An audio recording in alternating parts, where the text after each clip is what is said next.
Pacific Palisades resident and U.S. veteran Jim Craig shows a $15 sprinkler that he said saved not only his home from the fire, but also 14 of his neighbors' houses. But when I came back the next day, you could see the scorched earth from where the flame was, and you could see that the flame came right up to where this water had been dripping off.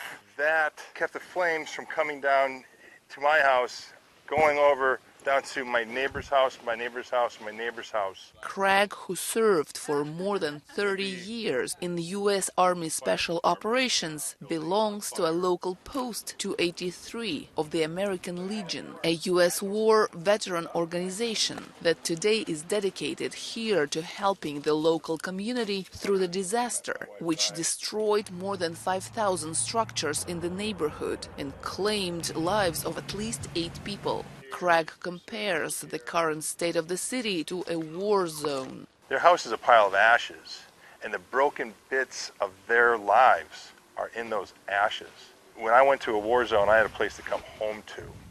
This is their home. This is as bad as some of the war zones I've been in, I'd say. But on the emotional level, I think it's worse.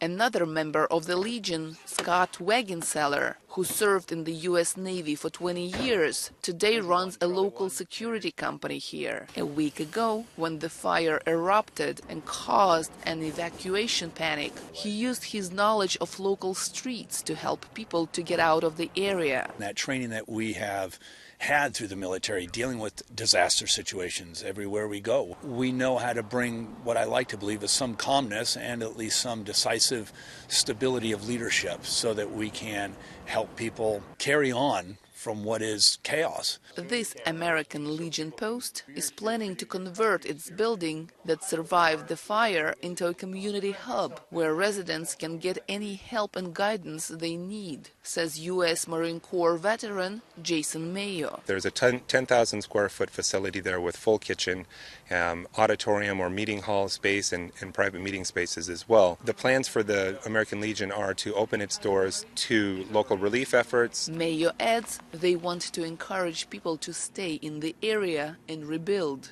Another member, Tom Doran, who lost his house in the fires, is planning to do that. Community is here, and the neighbors, we know the majority of the people on the block. It's a beautiful community, and it will come back.